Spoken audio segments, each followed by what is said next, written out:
Ciao e bentornati, welcome back to Pillole di Italiano. In today's episode number 84, we are going to see how we can use our target language, in your case it's Italian, otherwise you wouldn't be here, to become more mentally fit.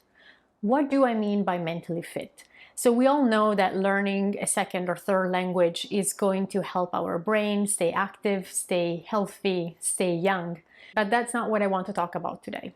Today I want to focus on the concept of becoming more resilient, mentally fit in that sense, so that we can keep standing tall and face whatever life throws at us. It might just be a minor thing, such as not feeling so energized or willing to keep going when it comes to meeting our yearly goals. As I'm recording this episode is February, so as a lot of us know, when we set goals at the beginning of January, sometimes by mid-February, we're already tired, exhausted, we're even wondering why we decided to do that thing in the first place. Or maybe you're facing major difficulties, maybe something is going on in your life and you're feeling a bit down. So what I would love to do is to provide you with an Italian lesson that comes also with some life coaching in a sense. I'm a coach after all. The name of my company, by the way, is Transformational Language Coaching, because I do believe that the way we think and what we verbalize, what we say, the words that we use are going to shape our lives.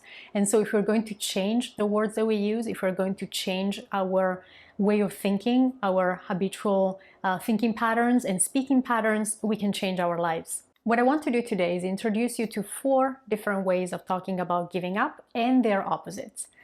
Now, I'm introducing the opposites because if you're familiar with affirmations and incantations, you know that you should never really talk about what you don't want.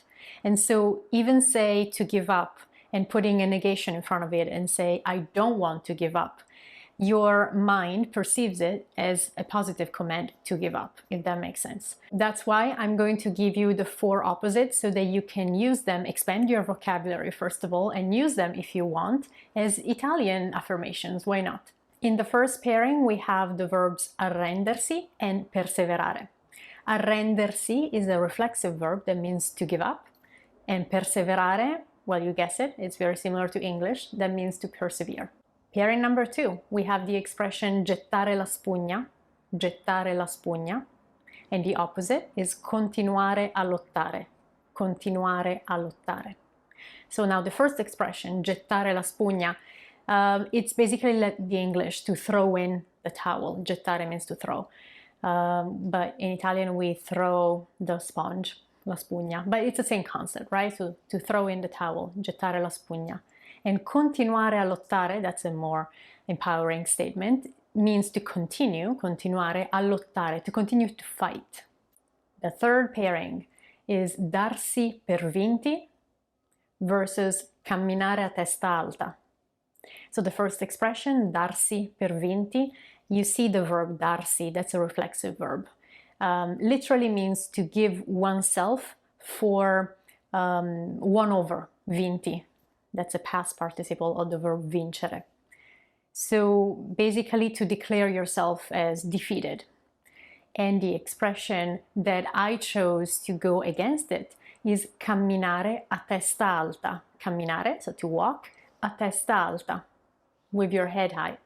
Fourth and last pairing of the day is the verb mullare versus the expression tenere duro. Mullare is the Italian verb that means to let go. And tenere duro basically means to hold tight. So when I hear these words, mollare and tenere duro, I have a mental image that forms automatically in my mind. I'm imagining someone deep in water, very, very tired, about to drown in a sense, but they have a lifeline to hold on to.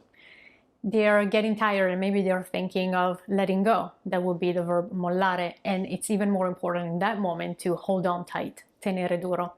Because life is not over and there is always hope. There is a wonderful Italian expression that I'm going to leave you with today.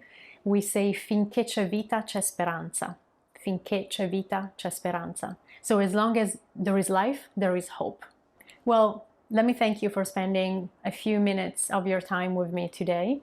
and hopefully getting something positive out of this. Leave me a comment in the comment section below. Let me know what you thought of this episode.